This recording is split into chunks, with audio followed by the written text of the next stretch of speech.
Hello everyone, स्वागत आप सभी का टॉपर्स प्राइम चैनल में। इस वीडियो में आज हम करेंगे ग्राम सचिव पटवारी और करनाल पटवारी के लिए मॉक टेस्ट नंबर 6। ठीक है, 5 मॉक टेस्ट जो है हो चुके हैं। जिसने नहीं देखे हैं वो भी ज़रूर देखें। ओके, तो आज हम मॉक टेस्ट 6 करेंगे। इसके अलावा अगर आप और ज़्यादा प्रैक्टिस करना चाहते हैं और मॉक टेस्ट खरीदना चाहते हैं तो परीक्षा ऐप से खरीद सकते हैं। यहाँ पर जो आपको ग्राम सचिव हो, पुलिस हो, पटवारी हो, सभी के लिए जो है मॉक टेस्ट अवेलेबल हैं और उसी पैटर्न पर अवेलेबल है जिस तरीके का पेपर जो है एग्ज़ाम में पूछा जाएगा। ओके, तो अगर आप लेना चाहें तो ले सकते हैं और इन्हें खरीदने के लिए आप अगर हमारा टॉपर्स 40 कोड यूज़ करते हैं तो आपको जो है 40% का ऑफ जो है इस पर मिल जाएगा। तो अगर ख़रीदना चाहें तो आप ख़रीद सकते हैं। ओके, तो चलिए शुरू करते हैं। देखते हैं फर्स्ट क्वेश्चन जो है मैथ्स के हैं। ठीक है, तो देखिए फर्स्ट क्वेश्चन में पूछा है projection of vector A on the vector B. हमें प्रोजेक्शन बताना है वेक्टर ए का वेक्टर बी पर क्या होगा। तो क्वेश्चन हमने पहले भी किया है। तो इसके लिए क्या फॉर्मूला होता है, जब भी हमें प्रोजेक्शन निकालनी हो ए वेक्टर ऑन बी वेक्टर, ठीक है, ए वेक्टर ऑन बी वेक्टर निकालनी है तो इसके लिए फॉर्मूला होता है ए वेक्टर डॉट बी वेक्टर, यानी कि ए वेक्टर और बी वेक्टर का पहले डॉट प्रोडक्ट होगा अपॉन में जिस पर निकालनी है प्रोजेक्शन, जो ऑन के बाद आएगा वो नीचे आएगा। तो यहां पर मैग्नीट्यूड ऑफ बी। ठीक है, नीचे क्या आएगा, जिस पर निकालनी है प्रोजेक्शन। अगर वो आपको कहे projection of vector B on A निकालिए तो यहां पर ए हो जाएगा। तो ये चीज़ आप याद रखिए। चलिए अब पहले हम डॉट प्रोडक्ट निकालते हैं। डॉट प्रोडक्ट कैसे निकाला जाता है, जो फर्स्ट कोफिशिएंट होता है हर एक का आई के आगे जो है उसको मल्टीप्लाई करते हुए हम जाते हैं। ओके, 2i है यहाँ पर, यानी कि 2 है और यहाँ पर क्या है 1 है। तो देखिए a डॉट बी क्या आ जाएगा 2 इंटू 1। ठीक है, प्लस उसके बाद क्या है j में अगर आप देखेंगे तो -1 है और यहाँ पर आप देखेंगे तो -2j है। तो ये हो जाएगा -1 -2 अगेन प्लस उसके बाद k के पास क्या है, यहाँ पर 1 है और यहाँ पर भी 1 है। तो 1 + 1 सॉरी 1 इंटू 1 आएगा। ओके, यहाँ पर भी इंटू आएगा, ये -1 इंटू -2 इंटू आएगा, सॉरी 1 इंटू 1। तो ये हो जाएगा 2 इंटू 1 2 और -2 को -1 के साथ अगर हम मल्टीप्लाई करेंगे तो +2 हो जाएगा। तो ये 2 + 2 और +1। ठीक है, यहां से जो है 5 निकल जाएगा। ए वेक्टर डॉट बी वेक्टर की वैल्यू कितनी आ गई 5। अब हम ये बी का मैग्नीट्यूड निकालना है। बी का मैग्नीट्यूड निकालेंगे, ये बी की वैल्यू है यहाँ पर, तो यहाँ पे मैग्नीट्यूड निकालते हैं इसका। ठीक है, आई के आगे क्या है 1 है, तो 1 का स्केयर प्लस -2 का होल स्केयर कितना हो जाएगा 4 हो जाएगा। अगेन 1 का स्केयर 1 हो जाएगा। तो 4 5 6, तो यहाँ से √6 जो है वैल्यू निकल जाएगी। तो 5√6, तो राइट आंसर क्या हो जाएगा यहाँ पे 5/√6। ठीक है, correct answer first option. Okay, चलिए नेक्स्ट देखिए। चलिए अगला है the degree of the differential equation. एक इक्वेशन दी गई है, उसकी डिग्री हमें फाइंड आउट करनी है। तो सबसे पहले हम ऑर्डर देखते हैं। ऑर्डर क्या होता है, नंबर ऑफ डेरिवेशन कितनी बार हुआ है, यानी कि डेरिवेशन कितनी बार किया गया है वो हमारा ऑर्डर होता है। तो देखिए इसमें अगर हम देखें तो ऑर्डर कितनी बार डेरिवेशन किया गया है 3 टाइम्स इसका डेरिवेशन किया गया है। यहाँ पर अगर आप देखेंगे तो 2 टाइम डेरिवेशन किया गया है, यहाँ पर 1 टाइम किया गया है। अब देखिए हाईएस्ट कौन सा इसमें 3 है, तो इसका जो ऑर्डर होगा वो क्या निकल जाएगा 3 आ जाएगा। ठीक है, यानी कि जितने नंबर ऑफ टाइम्स डेरिवेटिव होगा वो उसका ऑर्डर होगा। अब डिग्री क्या होती है, जो भी हमने ऑर्डर निकाला है हाईएस्ट जो ऑर्डर है उसकी जो पावर होती है, हाईएस्ट ऑर्डर की जो पावर होती है वो हमारी क्या होती है डिग्री होती है। अब इसकी पावर अगर आप देखेंगे तो कितनी है 1 है, तो यहां पर जो डिग्री होगी वो कितनी हो जाएगी 1 हो जाएगी। ठीक है, डिग्री कितनी हो जाएगी 1 हो जाएगी। तो राइट आंसर ये होगा। चलिए नेक्स्ट देखिए, डेरिवेटिव निकालना है 5x स्क्वायर का। 5x स्क्वायर का डेरिवेटिव निकालना है। तो देखिए किस तरीके से करते हैं, विद रिस्पेक्ट टू x निकालना है। तो x के पास जो भी है 5x स्क्वायर ये है, मान लीजिए हम ये ऐसे मान लेते हैं y = 5x स्क्वायर। अब हमें निकालना है dy/dx, यानी कि इस y का derivative with respect to x। ठीक है, तो जो पावर होती है उसको हम नीचे लेके आते हैं। तो ये हो जाएगा 2 × 5। ठीक है, एक्स ऐसे के ऐसे और पावर में से एक -1 हो जाएगा, तो ये हो जाएगा 2 × 5 10x। ठीक, पावर 1 रह जाएगी तो 1 आ गया, तो 10x यहाँ पर करेक्ट हो जाएगा। इसमें ये मत करना आप कि 5 का अलग आप डेरिवेटिव निकाल रहे हो और एक्स स्क्वायर का अलग निकाल रहे हो, ठीक है, ऐसा नहीं होगा। अगर ये प्लस में होता 5 + x स्क्वायर होता, तब हम क्या करते 5 का अलग निकालते और एक्स स्क्वायर का अलग डेरिवेटिव निकालते, लेकिन यहाँ पर जो है ये दोनों एक साथ दिए गए हैं, तो सिर्फ x की वैल्यू का जो है हम यहाँ पर निकालेंगे, ठीक है। उसमें ये मत कर देना कि 5 का आप सीधा डायरेक्ट निकाल रहे हो और कॉन्स्टेंट टर्म है तो हमने डेरिवेटिव 0 निकाल दिया तो आंसर हमारा 0 आ जाएगा, तो ऐसा नहीं होगा, ठीक है। तो जब भी प्लस में होगा तब हम इस तरीके से निकालेंगे अलग अलग। अगर ये प्लस में होता तो यहाँ पर 5 का जो डेरिवेटिव है वो कितना होता है 0, क्योंकि कांस्टेंट टर्म का डेरिवेटिव कितना हो जाएगा 0 हो जाएगा, तो राइट आंसर मेरा यहाँ से सिर्फ 2x बचता। ओके, तो फिलहाल यहाँ पर राइट आंसर 10x हो जाएगा। ओके, नेक्स्ट देखिए, which one of the following is a zero matrix. इनमें से बताना है कि जीरो मैट्रिक्स कौन सा है। तो जीरो मैट्रिक्स कौन सा होता है, the matrix whose every element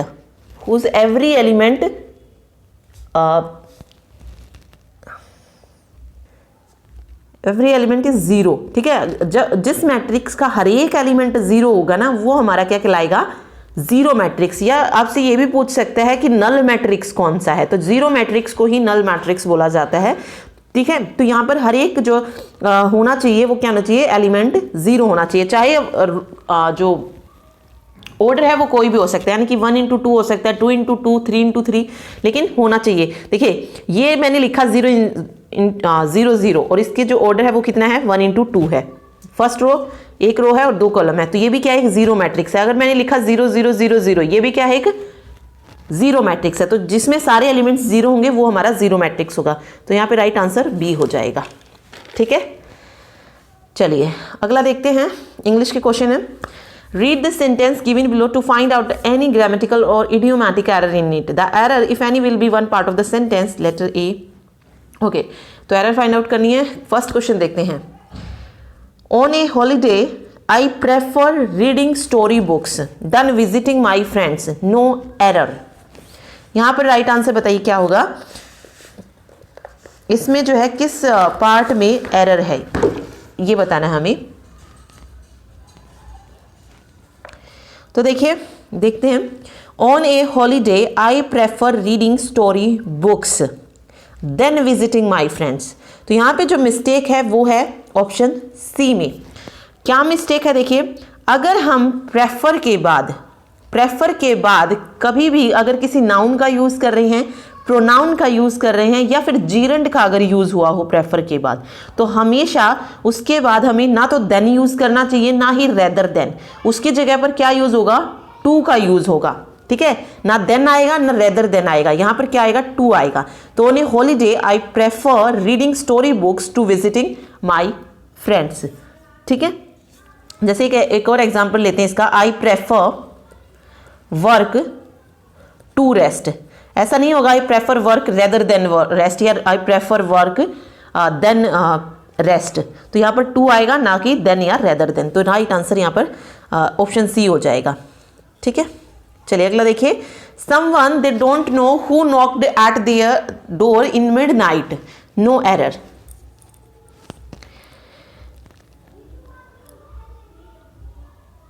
इसमें देखिए कहां पर एरर होगी, समवन दे डोंट नो बिल्कुल सही है, हु नॉक्ड यहां पर क्या मिस्टेक लग रही है, प्रीपोजिशन की, ठीक है। नॉक्ड एट नहीं आएगा, हु नॉक्ड इन आएगा, who knocked in their door in midnight. तो बी ऑप्शन जो है करेक्ट हो जाएगा, यहां पर मिस्टेक है, ठीक है। चलिए फिल इन द ब्लैंक्स है, the present dash is not as powerful as the previous one, board, school, block या विंग। तो क्या पावरफुल नहीं है प्रीवियस वन की तरह, जो प्रेजेंट में है वो पावरफुल नहीं है। अब स्कूल तो पावरफुल होगा नहीं, ना ब्लॉक ना विंग, क्या हो सकती है पावरफुल, कोई समिति हो सकती है, कोई बोर्ड हो सकता है, परिषद हो सकती है, तो द बोर्ड, बोर्ड यहाँ पर क्या है, समिति कह सकते हैं या इसको परिषद कह सकते हैं, ठीक है, तो बोर्ड आ जाएगा। अगला देखिए, after the war the battlefield was littered with cadavers, corpses, corpse या कार्केसेस। वार के बाद जो बैटल फील्ड थी वो किससे भर गई थी, लाशों से या शव से, तो यहाँ पे कोरेप्सिस जो है सही हो जाएगा, कॉप्सिस, बी ऑप्शन। ठीक है, चलिए नेक्स्ट देखिए, out of the four alternative choose the one which best express the meaning of the given word. Vacant, vacant का सिनोनिम बताना हमें जो कि बेस्ट एक्सप्रेस करे, फुल, रेयर, वैक्यूम या ऑक्यूपाइड। वैकेंट क्या होता है? वैकेंट होता है खाली, ठीक है, रिक्त कह सकते हैं। अब देखिए खाली, फुल तो नहीं हो सकता क्योंकि हमें सिनोनिम बताना है इसका, रेयर भी नहीं हो सकता, ऑक्यूपाइड भी नहीं हो सकता, बचा क्या? वैक्यूम। वैक्यूम ये होता है, वैक्यूम क्या होता है? खाली ही होता है। ठीक है, या वैक्यूम को आप कह सकते हैं निर्वात, शून्य, खालीपन। इसके अलावा वैकेंट का अगर हम देखें तो और क्या बन सकता है सिनोनिम? वॉइड बन सकता है, वॉइड भी खाली होता है, नल होता है, एम्प्टीनेस हो सकता है। ठीक है, चलिए नेक्स्ट देखिए, फ्यूरर। फ्यूरर का सिनोनिम बताना है, एक्साइटमेंट, अट्रैक्शन, एंजॉयमेंट या सेलिब्रेशन। फ्यूरर क्या होता है? फ्यूरर होता है उत्तेजना। फ्यूरर क्या होती है? उत्तेजना। तो अब आप इजीली बता सकते हैं कि इसका क्या राइट आंसर होगा।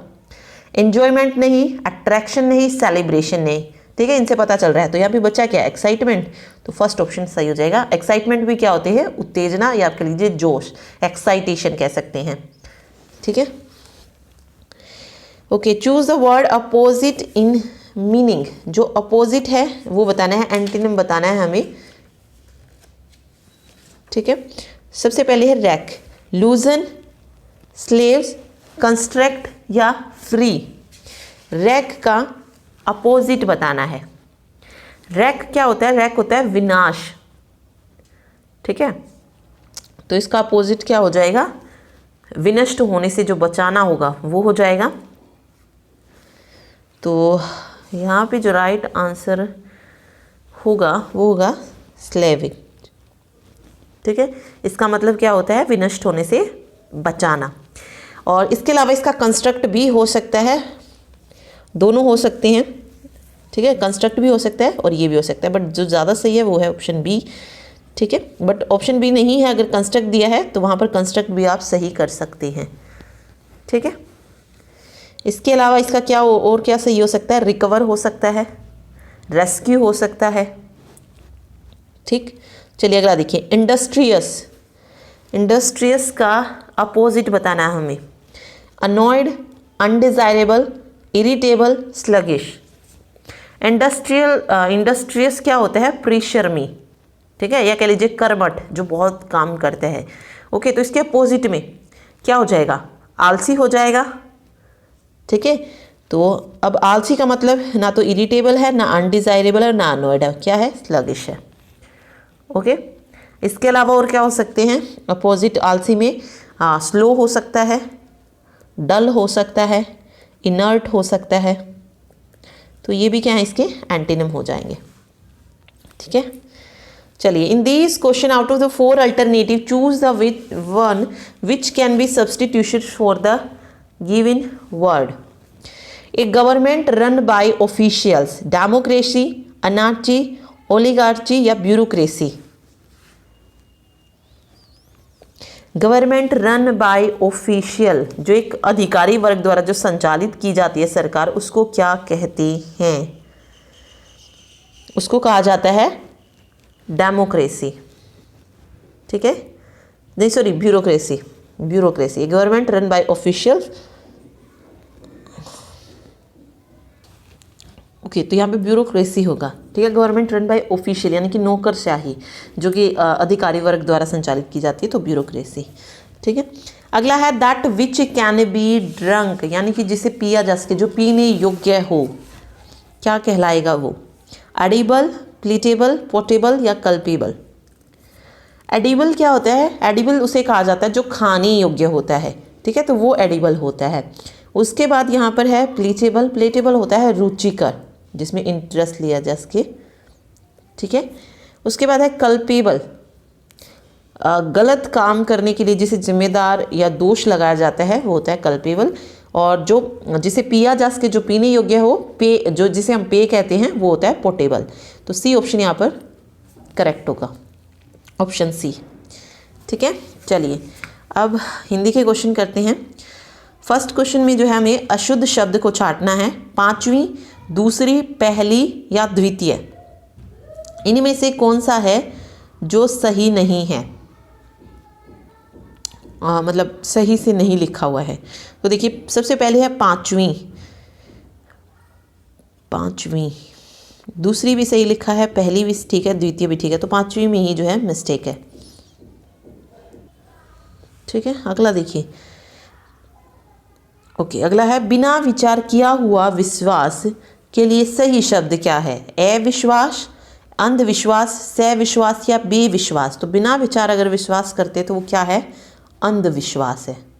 ठीक है, नेक्स्ट है मधुबन की छाती को देखो सूखी कितनी इसकी कलियां में अलंकार है, उत्प्रेक्षा, श्लेष, यमक या फिर रूपक। मधुबन की छाती को देखो सूखी कितनी इसकी कलियां, इसमें कौन सा अलंकार है, इसमें अलंकार है श्लेष। ठीक है,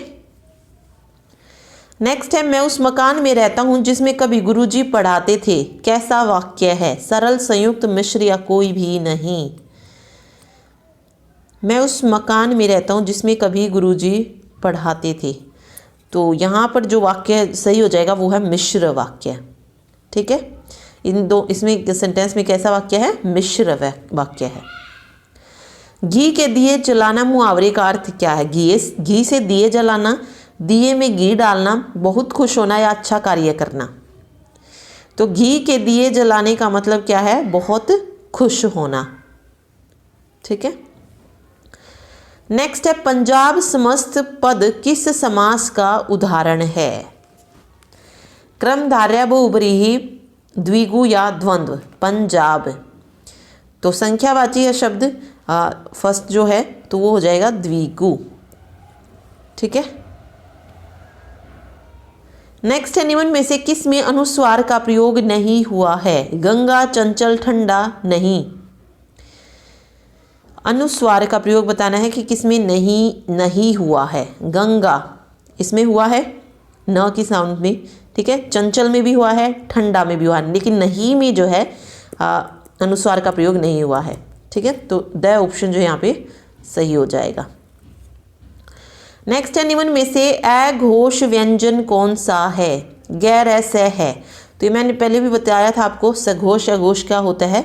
तो यहाँ पर जो अघोष व्यंजन है वो कौन सा है, स। ठीक है, चलिए अगला देखिए। कामदेव का पर्यायवाची शब्द जो नहीं है बताना है। तो देखिए कामदेव का पर्यायवाची शब्द मनोज भी है, कंदृप भी है, काम भी है। सूरपति जो है ये कामदेव का पर्यायवाची शब्द नहीं है। सूरपति किसे कहा जाता है, इंद्र को कहा जाता है। ठीक है, चलिए नेक्स्ट देखिए। व्यंजन संधि का जो उदाहरण नहीं है,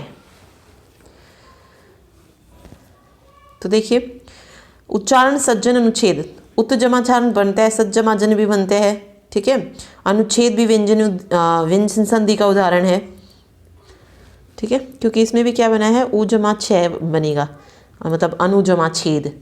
ठीक है, उ जमा छ उच्च अनुच्छेद, तो ये बनेगा। तो व्यू जो है यहाँ पर व्यंजन संधि का उदाहरण नहीं है, ये किसका उदाहरण है, स्वर संधि का उदाहरण है। ठीक है, तो डी ऑप्शन जो है यहाँ पे करेक्ट हो जाएगा। ठीक, चलिए नेक्स्ट देखते हैं।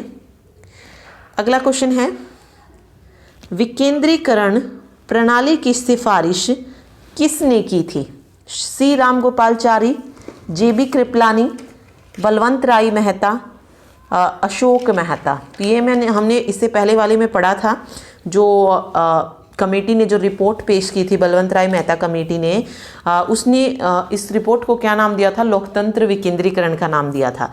तो ये विकेंद्रीकरण की जो प्रणाली की सिफारिश थी, ये किसने की थी, बलवंत राय मेहता ने। तो सी ऑप्शन जो है यहाँ पर करेक्ट हो जाएगा। ठीक है, अगला देखिए। 73वें संविधान संशोधन का अभिपालन करने वाला पहला राज्य है, मध्य प्रदेश, पंजाब, आंध्र प्रदेश या राजस्थान। ओके, इससे पहले एक और बात, कई बार जो है एक दो क्वेश्चन रिपीट हो जाता है तो उसमें कुछ नहीं है, ज़्यादा प्रैक्टिस ही होगी, हो सकता है वो ज़्यादा इंपॉर्टेंट हो। तो अगर एक दो क्वेश्चन रिपीट हो जाता है तो कोई बात नहीं, हो जाता है, ठीक है, क्योंकि इतने सारे क्वेश्चंस कहाँ से लेके आए हम। ओके, तो एक दो अगर चलता है, अगर रिपीट होता है तो ठीक है। अगला देखिए, 73वें संविधान संशोधन का जो पहला राज्य जिसने इसका पालन किया था, जहां पर पंचायती राज व्यवस्था लागू की गई थी, कौन सा था? राजस्थान, ठीक है।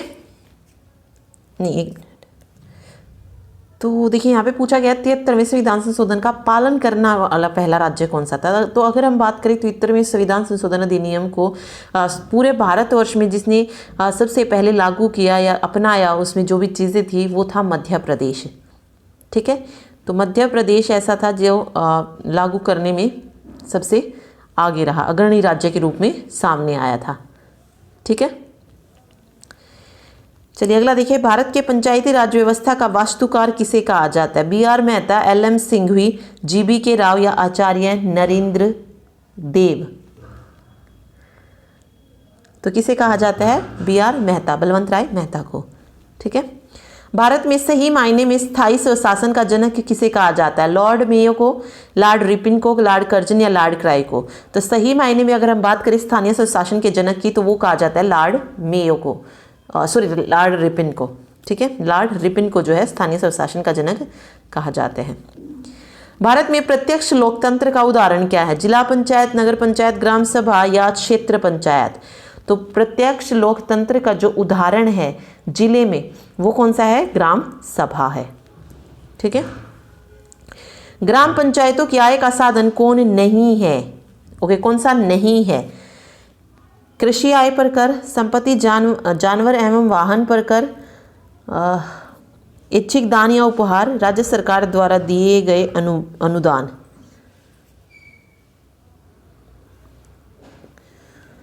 एक मिनट, तो यहाँ पे जो नहीं है आय के साधन ग्राम पंचायतों का वो है कृषि आय पर कर, फर्स्ट ऑप्शन, ठीक है। ग्राम सभा का अभिप्राय क्या है? एक पंचायत क्षेत्र के लोग, जिला अधिकारी से अभिसूचित विशिष्ट लोग, या ग्राम स्तर के पंचायत क्षेत्र के निर्वाचक नामवाली में पंजीकृत लोग, या पंचायत के सदस्य? तो कौन है ग्राम सभा? तो राइट आंसर हो जाएगा ग्राम स्तर के पंचायत क्षेत्र के निर्वाचक नामवाली में पंजीकृत जो लोग हैं वो आते ग्राम सभा में, ठीक है। निम्नलिखित में से कौन सी एक समिति पंचायती राज संस्था से संबंधित नहीं है? जो कि, ठीक है, पी.बी.एन. राव समिति, एल.एम. सिंघवी समिति, अशोक मेहता, बलवंत राय मेहता? तो देखिए दो तो सबको पता होगी, अशोक मेहता और बलवंत राय मेहता, ये पंचायती राज से रिलेटेड थी। एल.एम. सिंघवी जो समिति थी ये भी पंचायती राज व्यवस्था से संबंधित थी। जो नहीं थी वो थी पी.बी.एन. राव समिति। नेक्स्ट देखिए, हरियाणा जीके करते हैं। फर्स्ट है, निम्न में से मेले लगने का सही स्थान सुमिलित है? 52 द्वादशी मेला अंबाला, गुगामाड़ी मेला जगाधरी, कपाल मोचन मेला बिलासपुर, या उपरोक्त सभी? तो देखिए राइट आंसर क्या हो जाएगा यहाँ पर? उपरोक्त सभी बिल्कुल सही सम्मिलित हैं। 52 द्वादशी मेला जो है कहाँ लगता है? तो याद रखिए कहाँ पर लगता है। तो अंबाला में लगता है, गुगामाड़ी का जगाधरी में, और कपाल मोचन मेला बिलासपुर में, ठीक है। नेक्स्ट देखिए, हरियाणा में किस स्थान पर शिवरात्रि का मेला लगता है? जगाधरी, पानीपत, अंबाला या भादड़? तो कहाँ पर लगता है हरियाणा में शिवरात्रि का मेला? तो ये लगता है भादड़ में, डी ऑप्शन जो है सही हो जाएगा। नेक्स्ट है, छड़ियों का मेला कहाँ लगता है? जगाधरी, भादड़ या अमूपुर?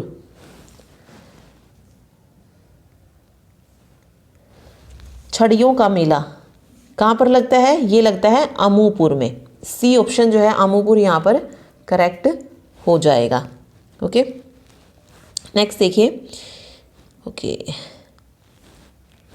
निम्न में से कौन सा मेला अलावलपुर फरीदाबाद में लगता है? बाबा उदासनाथ की समाधि मेला, बाबा खेड़ेवाले का मेला, शाह चोखा खोरी मेला, या मेला श्याम जी? तो राइट आंसर क्या हो जाएगा? फरीदाबाद में कौन सा मेला लगता है? बाबा उदासनाथ की समाधि मेला, ठीक है। रबड़ा, गोहाना, सोनीपत में किस मेले का आयोजन होता है? मेला बाबा शामकसा का, पाथरी माता, बाबा भालूनाथ या डेरा नगन बालकनाथ। तो रबड़ा में किस मेले का आयोजन किया जाता है? डेरा नगन बालकनाथ मेले का। ठीक है। हिंदी के प्रतिष्ठित कहानीकार श्री विशंबर नाथ कौशिक का जन्म कहाँ हुआ था? गुड़गांव, अंबाला, करनाल या कुरुक्षेत्र? श्री विशंबर नाथ कौशिक का जन्म कहाँ पर हुआ था? अंबाला में हुआ था। ठीक है, बी ऑप्शन जो है सही हो जाएगा यहाँ पे।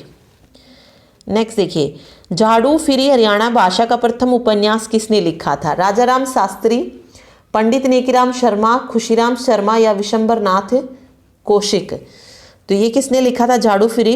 ये हरियाणवी भाषा का पहला उपन्यास था और ये लिखा था राजाराम शास्त्री ने। ठीक है।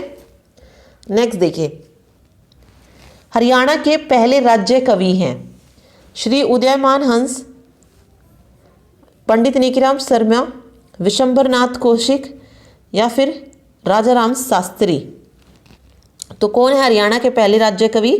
श्री उदयमान हंस या उदय भानु हंस भी आता है कहीं कहीं लिखा। ठीक है।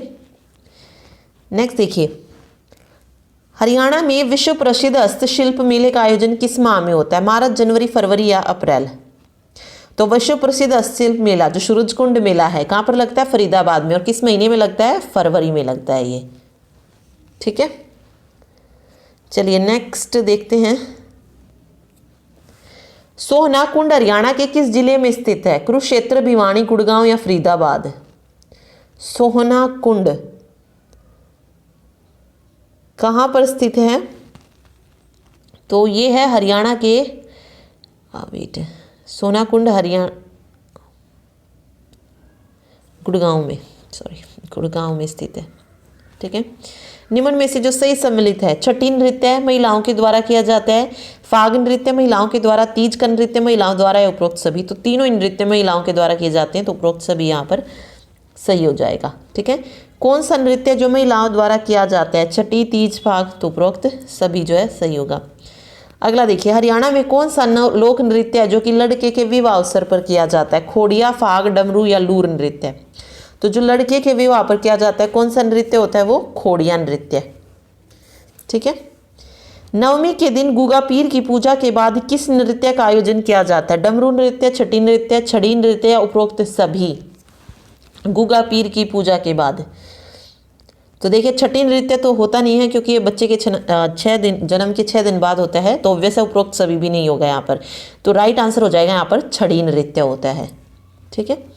बच्चे के जन्म के 6ठे दिन महिलाओं द्वारा रात्रि में कौन सा लोक नृत्य किया जाता है? तो अभी बताया मैंने, छठी नृत्य किया जाता है। हरियाणा का वह प्रसिद्ध लोक नृत्य जो पुरुषों के द्वारा किया जाता है? डमरू नृत्य, छठी नृत्य, खोड़िया नृत्य या लूर नृत्य? तो दो ऑप्शन तो इसमें वैसे ही कट हो गए हैं, छठी और खोड़िया, बचे हैं लूर और डमरू। तो जो पुरुषों के द्वारा किया जाता है वो कौन सा नृत्य होता है? डमरू नृत्य। ठीक है।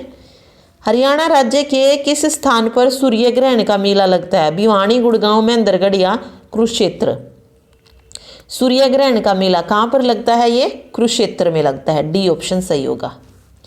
हरियाणा में शीतला माता मेला किस शहर में लगता है? गुड़गांव, रेवाड़ी, सोनीपत या हिसार? तो अभी तो गुरुग्राम है, तो गुरुग्राम में लगता है शीतला माता का मेला। ठीक है। हरियाणा के किस प्रसिद्ध मेले में सरोवरों में स्नान तथा पितरों की संतति के लिए पिंडदान जैसे बड़े बड़े अनुष्ठान होते हैं? सूर्यग्रहण के मेले में, पेवा मेले में, फल्गु मेले में या इनमें से कोई नहीं? तो पिंडदान किस मेले में किया जाता है? ये पेहवा मेले में। ठीक है, बी ऑप्शन। कैथल के फरल गांव में किस मेले का आयोजन होता है? बहुत बार ये क्वेश्चन आता है एग्जाम में। तो देखिए, फल्गु का मेला, पेहवा मेला, शीतला माता मेला या उपरोक्त सभी? तो कैथल के फरल गांव में कौन सा मेला लगता है? फल्गु का मेला लगता है। ठीक है। शीतला माता मेला गुरुग्राम में है। चलिए आगे हिस्ट्री के क्वेश्चंस देखते हैं। फर्स्ट क्वेश्चन है, who was called the sick man of Europe? Europe का मरीज किसे कहा जाता है? टर्की, इटली, इंग्लैंड या फ्रांस? तो किसे कहा जाता है यूरोप का मरीज? यूरोप का मरीज कहा जाता है तुर्की को। ठीक है। तुर्की जो है एक बहुत ही खूबसूरत देश है जो यूरेशिया में स्थित है। यूरेशिया यानी कि कुछ हिस्सा इसका यूरोप में है और कुछ हिस्सा इसका एशिया में है।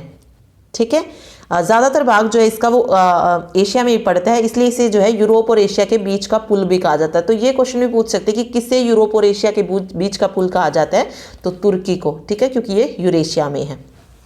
ठीक है, चलिए अगला देखते हैं। नेक्स्ट क्वेश्चन है, यंग इटली की स्थापना किसने की थी? मेज़ीनी, काबूर, गैरिबाल्दी या बिस्मार्क? यंग इटली एक ऐसी संस्था थी जिसका जो निर्माण था वो क्यों किया गया था? इटली जो था उस राष्ट्र के एकीकरण के लिए, या कह लीजिए इतालवी एकीकरण के लिए जो था यंग इटली की स्थापना की गई थी 1831 में। ठीक है, 18 से लेकर 40 वर्ष तक के जो आयु वाले युवक थे वो इस संस्था के सदस्य बन सकते थे।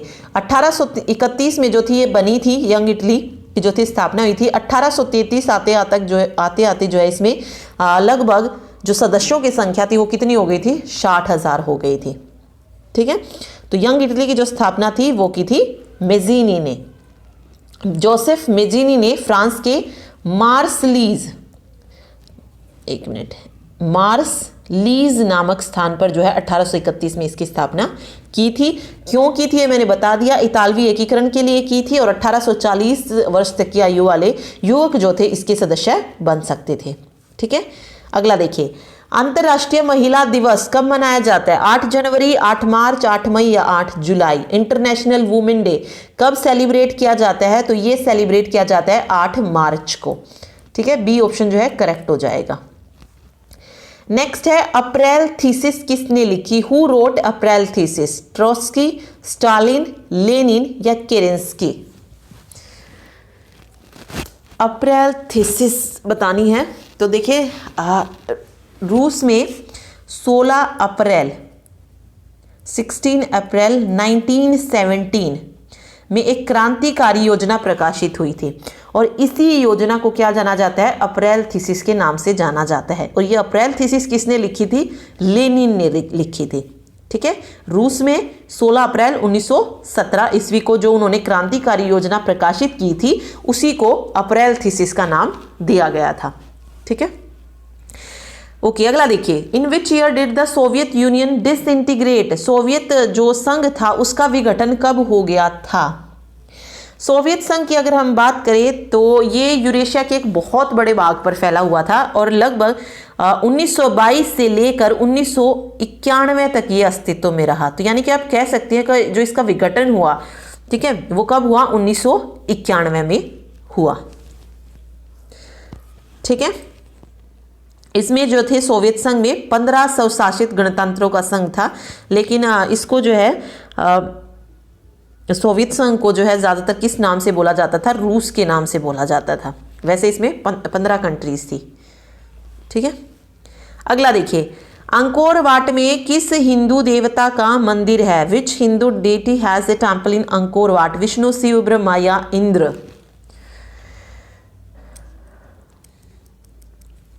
तो अंकोर वाट मंदिर पहले तो पूछा जा सकता है कहां पर है, तो अंकोर वाट मंदिर है कंबोडिया में। ठीक है, और किस हिंदू देवता का मंदिर है ये? विष्णु जी का, विष्णु जी का मंदिर है। और इस मंदिर का जो पूरा नाम है वो है यशोधरपुर, मतलब जो इसका पुराना नाम था जो यशोधरपुर था, यशोधरपुर। फ्रांस से जब कंबोडिया आज़ाद हुआ तो ये एक मंदिर ही जो है कंबोडिया की पहचान बन गया था। ठीक है, इस मंदिर की तस्वीर जो आप जो कंबोडिया का राष्ट्रीय ध्वज है उस पर भी आप देख सकते हैं। तो बहुत ही फेमस जो है मंदिर है और वहाँ पर विष्णु जी की मतलब विष्णु जी का मंदिर है वो। ठीक है, इसका निर्माण किसने करवाया था? तो इसका निर्माण करवाया था सूर्यवर्मन द्वितीय ने। सूर्यवर्मन द्वितीय ने जो है इसका निर्माण करवाया था। और किस नदी के किनारे पर ये पूछा जा सकता है, तो मिकांक नदी के किनारे पर जो है ये मंदिर है। और 1992 में यूनेस्को ने जो है इसे विश्व विरासत में शामिल किया है। ठीक है, चलिए नेक्स्ट देखिए, गांधी जी को महात्मा की उपाधि किसने दी थी? रविंद्रनाथ टैगोर, एनी बेसेंट, गोपाल कृष्ण गोखले या फिर अब्दुल कलाम आज़ाद? तो बात करते हैं उपाधि की। अलग अलग मत हैं, किसी का कुछ मान्य है, किसी का कुछ मान्य है। तो आपके ऑप्शन में मैं 4 चीज़ें बता रही हूँ, उनमें से जो ऑप्शन में आए आप वो आंसर लगा दीजिए। ठीक है, पहली जो मत है कि महात्मा गांधी को जो ये नाम दिया था महात्मा का, ये जो नाम था ये दिया था राजवैद्य जीवराम कालिदास ने। ठीक है, ऐसा माना जाता है कि राजवैद्य जीवराम कालीराम ने जो है महात्मा को ये नाम दिया था। ठीक है, महात्मा नाम महात्मा गांधी को। ठीक है, दूसरा मत ये माना जाता है कि सबसे पहले जो ये नाम है ये स्वामी श्रद्धानंद ने दिया था 1915 में, स्वामी श्रद्धानंद ने। एक और मत है कि ये जो नाम है महात्मा की जो उपाधि है सबसे पहले ये दी थी गुरु रविंद्रनाथ टैगोर ने। 12 अप्रैल 1919 को उन्होंने एक लेख लिखा था जिसमें उन्होंने उसे बापू के नाम से याद किया था। ठीक है, इसके अलावा एक और मत है कि गांधी जी को बापू से संबोधित करने वाले जो पहले व्यक्ति थे वो थे उनके साबरमती के आश्रम के जो शिष्य हुए सुभाष चंद्र बोस। ठीक है, तो 4 नाम आप याद रखिए, बट ऑप्शन में अभी अगर हम देखें तो रविंद्रनाथ टैगोर दिया गया है, तो राइट आंसर यही हो जाएगा। ठीक है, अगला देखिए, पूर्ण स्वराज्य दिवस कब मनाया गया था? 26 जनवरी 1930, 26 जनवरी 1931, 26 जनवरी 1949 या फिर 26 जनवरी 1950। तो पूर्ण स्वराज्य दिवस जो है ये कब सेलिब्रेट किया गया था? 26 जनवरी 1930 को सेलिब्रेट किया गया था। ठीक है, नेक्स्ट है हीराकुंड परियोजना किस नदी पर है? महानदी पर, गोदावरी नदी पर, कृष्णा नदी पर या फिर चंबल नदी पर? हीराकुंड परियोजना किस नदी पर है? महानदी पर है। ठीक है, उड़ीसा राज्य में ये जो है बनाया गया है, संबलपुर जो जिला है वहां पर जो है ये बनाया गया है हीराकुंड बांध महानदी पर। तो राइट आंसर महानदी हो जाएगा। हीराकुंड बांध के अगर निर्माण की बात करें तो पूछा जा सकता है, तो इसका निर्माण हुआ था 1948 में और ये पूरा बनकर तैयार हो गया था 1953 में, और 1957 में ये जो बांध था पूरी तरीके से काम करने लगा था। ओके, इसके बाद अलावा अगर हम बात करें तो हीराकुंड बांध में जो है 2 अलग अलग जल विद्युत गृह हैं, और ये विद्युत गृह जो है किस जगह पर है? चिपलिम्मा कोई जगह है, वहां पर जो है ये 2 विद्युत गृह हैं। ठीक है, इसके अलावा एक और क्वेश्चन पूछा जाता है कि जो परियोजना है राउरकेला स्टील प्लांट, उसको जो विद्युत मिलती है वो कहाँ से मिलती है? तो जो हीराकुंड परियोजना है वहां से जो है राउरकेला स्टील प्लांट को विद्युत प्रदान होती है, उनकी विद्युत मिलती है। ओके, तो ये क्वेश्चन आता है, तो राइट आंसर यहाँ पर महानदी रिवर हो जाएगा। अगला देखिए, गुरु गोविंद सिंह का जन्म किस नगर में हुआ था? इन which city was Guru Govind Singh ji born? Amritsar, Patna, Lahore या इलाहाबाद? तो देखिए, गुरु गोविंद सिंह जी के पिता का नाम था गुरु तेग बहादुर और उनकी माता का नाम था गुजरी।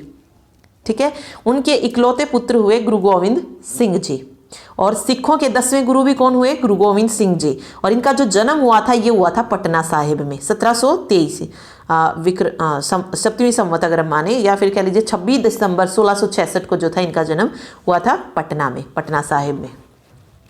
ठीक है, तो राइट आंसर ये हो जाएगा। चलिए, बाल गोविंद राय जो थे यानी कि गुरु गोविंद सिंह जो थे ये 6 साल की उम्र तक कहाँ पर रहे थे? पटना साहिब में ही रहे थे। नेक्स्ट है, ईस्ट इंडिया कंपनी भारत से अफीम का निर्यात किस देश को करती थी? अमेरिका, चीन, जापान या अफगानिस्तान? तो ईस्ट इंडिया कंपनी जो अफीम का निर्यात करती थी ये करती थी चीन को। ठीक है, भारत से जो है हर साल अफीम की 30,000 पेटियां जो थी चीन तक पहुंचाई जाती थी। तो राइट आंसर चीन को हो जाएगा। अगला है, रूसो किस देश का दार्शनिक था? फ्रांस, अमेरिका, रूस या इंग्लैंड? तो रूसो का जो जन्म हुआ था कहाँ पर हुआ था? जिनेवा में हुआ था। ठीक है, तो यहाँ पे जो राइट आंसर होगा वो फ्रांस होगा, क्योंकि उसके जो बौद्धिक की जो चिंगारी थी वो उन्हें फ्रांस में मिली थी, तो यहाँ पर फ्रांस जो है सही राइट आंसर होगा। ठीक है, निम्नलिखित में से कौन नवीकरणीय संसाधन है? Which of the following is renewable resource? Petrol, कोयला, वाटर या फिर लो एसक? तो इनमें से रिन्यूएबल रिसोर्स बताना है, तो यहाँ पर जो है राइट आंसर हो जाएगा जो नवीकरणीय संसाधन है वो है वाटर यानी कि जल। ठीक है, क्यों है जल एक नवीकरणीय संसाधन? क्योंकि जो जल है उसका पारिस्थितिक तंत्र में क्या होता रहता है, पुनर्चक्रण होता रहता है, जिसे हम जल चक्र भी कहते हैं।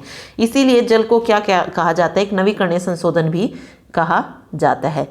ओके, लेकिन अगर जब जल में जो प्रदूषण की मात्रा है अगर वो बहुत ज़्यादा बढ़ जाए तब जो है वो मानव जो है उसको यूज नहीं कर सकता है, तब वो नवीकरणीय नहीं रह जाता। लेकिन क्वेश्चन के अकॉर्डिंग अगर हम आंसर देखते हैं तो वो आंसर यहाँ पर जल ही होगा। ठीक है, नेक्स्ट है जामनगर तेल शोधक कारखाना किस राज्य में स्थित है? गुजरात, आंध्र प्रदेश, असम या तमिलनाडु? तो जामनगर तेल शोधक कारखाना जो है ये किसके अंडर आता है? रिलायंस इंडस्ट्रीज के अंडर आता है और ये स्थित है गुजरात में। ठीक है, गुजरात के जामनगर में। अगला है तारापुर परमाणु विद्युत केंद्र कहाँ पर है? गुजरात, महाराष्ट्र, तमिलनाडु, राजस्थान? तो तारापुर की अगर हम बात करें परमाणु विद्युत केंद्र, ये है महाराष्ट्र के पालगढ़ जिले में, पालगढ़। ठीक है, और यहाँ पर जो है भारत के 4 न्यूक्लियर रिएक्टर भी है जिनसे जो विद्युत शक्ति है वो पैदा की जाती है। अगला है पर्यावरण संरक्षण हेतु पहला विश्व शिखर सम्मेलन कहाँ पर हुआ था? स्टॉकहोम, मॉस्को, पेरिस या न्यूयॉर्क? पर्यावरण संरक्षण हेतु पहला जो विश्व शिखर सम्मेलन था ये हुआ 5 जून 1972 से लेकर 16 जून 1972 तक, यानी कि 16 जून 1972 को ये समाप्त हुआ था। और 1972 में हुआ था, कहाँ पर हुआ था? स्टॉकहोम में हुआ था। स्वीडन का जो स्टॉकहोम शहर है वहाँ पर ये हुआ था। ठीक है, इस सम्मेलन में अगर हम बात करें 119 देशों इसमें शामिल हुए थे और पहली बार जो था यहाँ पर एक ही पृथ्वी का सिद्धांत जो था स्वीकार किया गया था। और इसी सम्मेलन में जो है UNEP यानी कि संयुक्त राष्ट्र जो पर्यावरण कार्यक्रम है उसका भी जन्म हुआ था। और आपको पता ही है विश्व पर्यावरण दिवस मनाने की जो घोषणा थी वो भी इसी सम्मेलन में की गई थी। तो ये क्वेश्चन आ सकता है, ये तो आता ही है कि विश्व पर्यावरण दिवस कब मनाया जाता, तो 5 जून को मनाया जाता है, लेकिन इसकी घोषणा किस सम्मेलन में हुई थी? तो स्टॉकहोम सम्मेलन जब हुआ 1972 में, वहां पर इसकी घोषणा की गई थी। 119 देशों ने इसमें भाग लिया था। ठीक है, अगला है 1992 ईस्वी में पृथ्वी सम्मेलन कहाँ हुआ था? पृथ्वी सम्मेलन जो था पहला पृथ्वी सम्मेलन हुआ था ये रियो डी जेनेरियो में। ठीक है, ब्राजील में रियो डी जेनेरियो में पृथ्वी सम्मेलन हुआ था। ठीक है, 172 देशों ने जो था इसमें भाग लिया था, यानी कि पहले पृथ्वी सम्मेलन में जब हुआ तो 172 देशों ने भाग लिया था 1992 में। नेक्स्ट है भारत में कोयले का सर्वप्रमुख उत्पादक राज्य क्या? The leading coal producing state in India? Odisha, Jharkhand, West Bengal या छत्तीसगढ़? तो भारत के कोयला उत्पादक राज्यों में जिस राज्य का सबसे ऊपर स्थान आता है वो आता है छत्तीसगढ़ का। ठीक है, the leading rice producing state in India? West Bengal, Bihar, Uttar Pradesh या केरला? तो सबसे ज्यादा चावल कहाँ पर होते हैं? वेस्ट बंगाल में होते हैं। उसके बाद नंबर आता है उत्तर प्रदेश का, फिर आंध्र प्रदेश है, बिहार है, मध्य प्रदेश है, छत्तीसगढ़, तमिलनाडु, तमिलनाडु से पहले कर्नाटक, उड़ीसा, असम, पंजाब, इस तरीके से। तो याद रखिए 2-3 याद रखिए सिर्फ, पश्चिम बंगाल, उत्तर प्रदेश, आंध्र प्रदेश।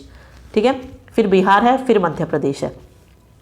अगला है भारत में रेडियो का पहला प्रसारण किस वर्ष हुआ था? 1923, 1930, 33 या 1935?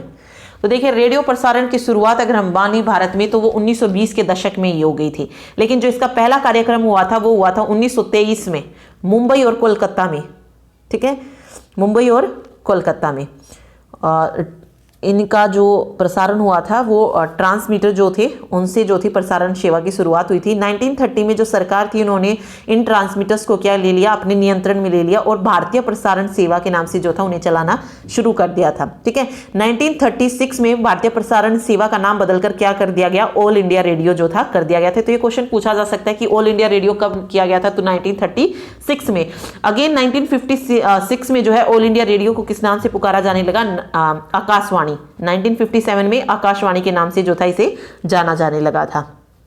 ठीक है, और ऑल इंडिया रेडियो किस उस पर काम करता था? मतलब जो उसका मोटिव था, उद्देश्य था वो क्या था? बहुजन हिताय बहुजन सुखाय। ठीक है, चलिए नेक्स्ट देखिए, भारत में हरित क्रांति की शुरुआत कब हुई थी? Green revolution started in India 1965, 1966, 7 या 68? तो भारत में हरित क्रांति की अगर हम बात करें तो इसकी शुरुआत हो गई थी 1966-67 में। ठीक है, तो 66 जो है यहाँ पर सही हो जाएगा। नेक्स्ट देखिए, सूती कपड़ा उद्योग का कच्चा माल क्या है? The raw material for cotton textile industry, jute, cotton या सिल्क या नन ऑफ दीज। तो सूती कपड़े के लिए किसकी कच्चा माल कौन सा है? कॉटन है, ठीक है, कपास। अगला है, रेशमी वस्त्र उत्पादन का प्रमुख केंद्र है? लखनऊ, पटना, कानपुर या Bhagalpur. The main centre of silk cloth production. Okay, रेशमी वस्त्र की अगर हम बात करें तो सबसे ज्यादा जो रेशम का उत्पादन होता है वो कहाँ पर होता है? कर्नाटक में होता है, कर्नाटक में। लेकिन इसके जो प्रमुख केंद्र है वो कौन कौन से हैं? तुमकुर है, बैंगलोर है, मसूर है। अब यहाँ पे ऑप्शन नहीं है तो कर्नाटक नहीं होगा। कर्नाटक के बाद जिसका नंबर आता है वो है आंध्र प्रदेश, ठीक है। आंध्र प्रदेश में अगर हम देखें तो सहतूत रेशम का सबसे बड़ा उत्पादक है और इसके जो प्रमुख केंद्र है वही वारंगल है, पोचमपल्ली है, कुरनूल है, महबूब नगर है। तो ये भी नहीं है। फिर नंबर आता है बिहार का। तो बिहार के भागलपुर जो है, बिहार का कटिहार और भागलपुर, ये रेशम के लिए जाना जाता है। तो भागलपुर यहाँ पर राइट आंसर हो जाएगा, ठीक। चलिए अब बात करते हैं नेक्स्ट क्वेश्चन की। रंग भेद की नीति के विरुद्ध आवाज किसने उठाई थी? रंग भेद की नीति, तो एक नाम तो सबको पता है, नेल्सन मंडेला था जिन्होंने रंग भेद की नीति के विरुद्ध जो थी आवाज उठाई थी। लेकिन एक और थे, मार्टिन लूथर किंग। इन्होंने आवाज उठाई थी अमेरिका में। अमेरिका में जो है अश्वेत जो लोग थे उनके साथ भेदभाव किया जाता था। जो बस होती थी उनको आगे बैठने की इजाजत नहीं थी, सिर्फ पीछे बैठ सकते थे। चाहे पूरी बस खाली पड़ी है लेकिन वो लोग आगे नहीं बैठ सकते थे। तो भेदभाव जो था उनके साथ किया जाता था, ठीक है। तो उसी के खिलाफ आवाज उठाई थी मार्टिन लूथर किंग ने। और आज भी जो ये भेदभाव है ख़त्म नहीं हुआ है अमेरिका में। बेशक जो थे बराक ओबामा जो थे पहले अश्वेत राष्ट्रपति बने वहाँ के, लेकिन ये भेदभाव आज भी जो है अमेरिका में होता है, ठीक है। तो ये याद रखिए, मार्टिन लूथर किंग थे जिन्होंने रंग भेद की नीति के विरुद्ध आवाज़ उठाई थी। चलिए अब बात करते हैं हम रीजनिंग की। तो रीजनिंग का फर्स्ट क्वेश्चन आप देखिए, चिकित्सक, रोगी, वकील। तो जो पहले का संबंध दूसरे से है वही तीसरे का चौथे से भी होगा। तो जिस तरीके से चिकित्सक रोगी की सेवा करता है या मदद करता है चिकित्सक, इसी तरीके से वकील किसकी करेगा? मुवक्किल की। तो मुवक्किल जो है यहाँ पर सही हो जाएगा। आगे है अनडेटेड, और इसको लिखा गया इस तरीके से। देन करेक्ट को कैसे लिखा जाएगा? तो देखिए UND, यहाँ पे UND आप यहाँ पे देख सकते हैं, और ATED। तो इसको अगर हम कट करके इस तरीके से बांट लेते हैं तो UND को 3 अक्षर को जो है लास्ट में रखा गया। तो सेम हम इसमें करते हैं, COR को हम लास्ट में रख देते हैं, लेकिन सीक्वेंस हमें वही रखनी है, COR इस तरीके से। फिर ATED जो था उसने ये बिल्कुल सामने रख दिया है। तो मेरा जो बचा RECT, मैं बिल्कुल ऐसे कैसे रख दूंगी, RECT। तो देखिए RECT COR, डी ऑप्शन जो है यहाँ पर सही हो जाएगा, ठीक है। नेक्स्ट है 365, 90, 623। इसमें देखिए किस तरीके से किया गया है। 365 से 90 देखेंगे कैसे आया है। अगर हम इनकी मल्टीप्लाई करके देखें, 3 6 18, 18 और 5 90, ठीक है, बन रहा है। तो ये देखते हैं, 6 दूनी 18, 18 3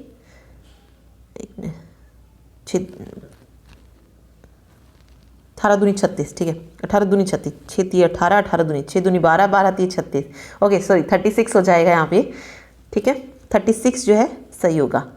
चलिए नेक्स्ट देखते हैं, विषम शब्द हमें छांटना है। इसमें से वर्ग, गोला, आयत या वृत्त, कौन सा इसमें से अलग हो जाएगा? तो वृग, आयत और वृत्त होते हैं, ठीक है, लेकिन गोला नहीं होता है। तो बी ऑप्शन यहाँ पर करेक्ट हो जाएगा।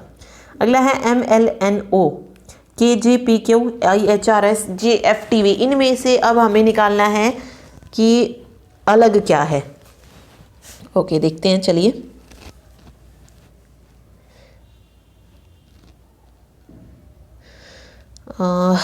अगर हम एक सीरीज बना के देखिए ABCD की, तो A से लेकर M तक जाते हैं हम, ठीक है।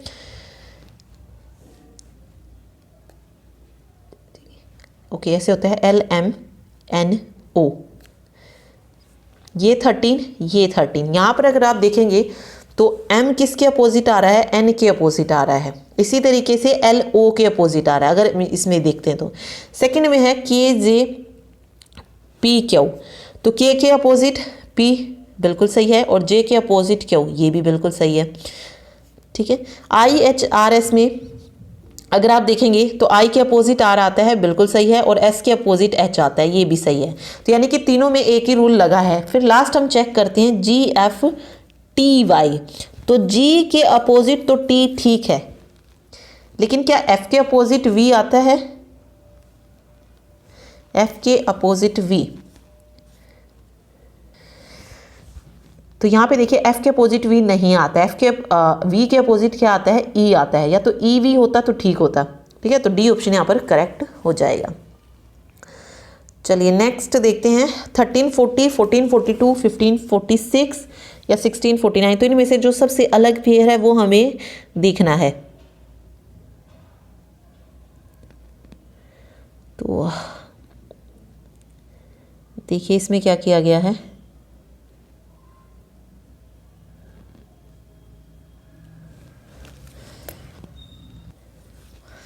तो देखिए इसमें क्या किया गया है। अगर हम इसका वो लेते हैं 40 और 13 का एडिशन, तो वो क्या आएगा, सॉरी डिफरेंस लेंगे तो ये आएगा 27, और एडिशन लेंगे तो आएगा 31, ठीक है। सेम अगर इसमें भी हम यही करके देखें तो ये 53 और 61 आएगा, यानी कि एडिशन और डिफरेंस। उसके बाद सॉरी 53 नहीं, ये होगा 6 में से 5 जाएगा 1, और 4 में से 1 गया 3, 31। वेट एक मिनट। तो इसका जब हम एडिशन और वो निकालते हैं तो कुछ इस तरीके से निकलता है एडिशन और डिफरेंस। या फिर ये कह लीजिए कि इसमें से सिर्फ एक ही वैल्यू जो कि फर्स्ट वाली ऐसी वैल्यू है जो सेकंड वाले को पूरी तरीके से कट करेगी, तो वो B है, 14 3, ठीक है। 14 दूनी 28, 14 तिये 42, ओके। या फिर ये कह सकते हैं, रूल कोई भी लग सकता है, आंसर वही रहेगा। अगर हम इसका एडिशन और वो लेते हैं, डिफरेंस लेते हैं, तो इसका जो है सम संख्या आएगा जो 2 से डिवाइड हो जाएगा। बाकी तीनों का जो है ऐसा नहीं आएगा, तो B जो है यहाँ पर विषम संख्या हो जाएगी, ओके। चलिए अब कंप्यूटर के क्वेश्चन करते हैं। Which one is a linear data structure, इनमें से कौन सा है जो कि लीनियर डाटा स्ट्रक्चर है? फॉरेस्ट, ट्री, स्ट्रक्ट या स्टैक। तो डाटा स्ट्रक्चर में हमने लीनियर नॉन लीनियर पढ़ा है। तो लीनियर डाटा स्ट्रक्चर कौन कौन से होते हैं? स्टैक होता है, क्यू होता है, स्ट्रिंग होता है, ये लीनियर डाटा स्ट्रक्चर में आते हैं। ट्री है, ग्राफ है, फॉरेस्ट है, ये नॉन लीनियर में जाएंगे।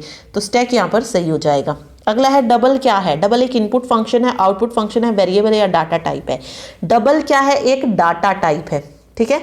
हमने डाटा टाइप पढ़े हैं, सी में भी पढ़े थे। सी हमने की है, C++ की है, NCERT कंप्यूटर साइंस में भी। तो वहाँ पर हमने पढ़ा था डबल क्या होता है? एक डाटा टाइप होता है, ठीक है। एंड क्या है? फंक्शन, ऑपरेटर, कांस्टेंट या डाटा टाइप। तो एंड क्या है? एक ऑपरेटर है। कौन सा ऑपरेटर है? Logical operator. लॉजिकल ऑपरेटर हमने कौन कौन से पढ़े हैं? एंड पढ़ा है, और पढ़ा है, नोट पढ़ा है। तो ये एक ऑपरेटर है। अगला है abc.dat। क्या है? क्या ये एक डाटा फाइल है, हेडर फाइल है, लिंकर या प्रोग्राम ब्लॉक है? तो abc.dat क्या है? एक डाटा फाइल है, या इसे आप बाइनरी फाइल भी कह सकते हैं। बाइनरी फाइल होती है ये, ठीक है। Which one is not a SQL command, इनमें से कौन सी जो कि SQL कमांड नहीं है? इंसर्ट भी होती है, क्रिएट कमांड भी होती है, रोल बैक भी होती है, ठीक है। इसके अलावा अपडेट होती है, सिलेक्ट होती हैं, ये सारी SQL कमांड होती हैं। लेकिन फ्लोट क्या है? फ्लोट एक डाटा टाइप है। जैसे डबल डाटा टाइप है, वैसे ये फ्लोट है। फ्लोट में कौन सी वैल्यूज आती है? जो डेसिमल वैल्यू होती है वो आती है फ्लोट में, ठीक है। तो एक डाटा टाइप है, ये SQL कमांड नहीं है। अगला है 2 डायमेंशनल एरे किस तरीके का होता है? क्या उसमें सिर्फ कॉलम होती है, रो होती है, सिर्फ सेल होती है? Both column and rows. देखिए सेल स्प्रेडशीट में होती है, ठीक है। सिर्फ रो और कॉलम दोनों ही जो है उसमें होती हैं, ठीक है। तो बोथ रो एंड कॉलम, वो 2 डायमेंशनल एरे होता है। अगला देखिए which one is an output function और फॉर स्टैक। कौन सा है जो स्टैक का आउटपुट फंक्शन है? तो स्टैक में 2 फंक्शन हम यूज करते हैं, पॉप और पुश। पुश क्यों यूज किया जाता है स्टैक में? जब भी हमें स्टैक में कुछ इंसर्ट करना होता है। देखिए कुछ इस तरीके से स्टैक बना होता है, ठीक है। अगर मान लीजिए कोई 5 नंबर है मैंने लिया और मैं इसको इंसर्ट करवाना चाहती हूँ स्टैक को, तो इस ऑपरेशन को क्या बोला जाता है? पुश बोला जाता है। तो ये इसमें पुश हो जाता है, ठीक है। और मैं इसमें से कुछ डिलीट करना चाहती हूँ स्टैक में से, तो जैसे मैं 5 को डिलीट करना चाहती हूँ, तो उस डिलीट ऑपरेशन को क्या बोलेंगे? पॉप। तो जो वो डिलीट ऑपरेशन होता है पॉप, उसे ही हम आउटपुट फंक्शन भी बोलते हैं। तो यहाँ पर पॉप जो है वो क्या हो जाएगा? एक आउटपुट फंक्शन हो जाएगा स्टैक के लिए, ठीक है। अगला है एब्स्ट्रैक्शन का मतलब क्या होता है? समराइजेशन, एलिमिनेशन, हाइडिंग या कास्टिंग। तो एब्स्ट्रैक्शन हमने किस में पढ़ा था? एब्स्ट्रैक्शन हमने क्लास 12th का जो ओओपी कंसेप्ट पढ़ा था उसमें मैंने बताया था एब्स्ट्रैक्शन क्या होता है, हाइडिंग होता है। ठीक है, पॉलीमॉर्फिज्म किसका फीचर है, तो ये भी हमने ओओपी में पढ़ा था। पॉलीमॉर्फिज्म कैसी प्रोग्रामिंग है, प्रोसीजरल, नॉन प्रोसीजरल या ओओपी, तो मैं खुद कह रही हूँ कि ओओपी में पढ़ा है तो ऑब्जेक्ट ओरिएंटेड प्रोग्रामिंग है पॉलीमॉर्फिज्म। पॉलीमॉर्फिज्म है इनहेरिटेंस है, ठीक है, ऑब्जेक्ट है, ये सारे क्या है ओओपी के फीचर होते हैं। इसके अलावा क्लास है, ऊपर हमने जो एब्स्ट्रैक्शन पढ़ा, इनकैप्सुलेशन है, ये सारे किसके फीचर होते हैं, ऑब्जेक्ट ओरिएंटेड प्रोग्रामिंग के। लास्ट जो क्वेश्चन है वो है ऑब्जेक्ट की। ऑब्जेक्ट क्या होता है, क्या डिजाइन ऑफ क्लास है, क्रिएटर ऑफ क्लास है, इंस्टांस ऑफ ऑब्जेक्ट है, इंस्टांस ऑफ क्लास है, तो ऑब्जेक्ट होता है इंस्टांस ऑफ क्लास। ठीक है, डी ऑप्शन जो है यहाँ पर सही हो जाएगा, इंस्टांस ऑफ क्लास। तो ये था मॉक टेस्ट नंबर 6। आप अपने मार्क्स चेक कर लीजिएगा कि कितने जो है आपने क्वेश्चन इसमें सही किए हैं, कितने गलत किए हैं, और देख लीजिएगा कि कितनी तैयारी आपकी हुई है, नहीं हुई है। नहीं हुई है तो और थोड़ा सा डिस्क्रिप्टिव जो है ज़्यादा पढ़िए, एनसीईआरटी को पढ़िए, साथ साथ जो एनसीईआरटी कंप्यूटर साइंस हुआ है उसको पढ़िए। ठीक है, thank you so much. Next mock test के साथ मिलते हैं नेक्स्ट वीडियो में। Thank you.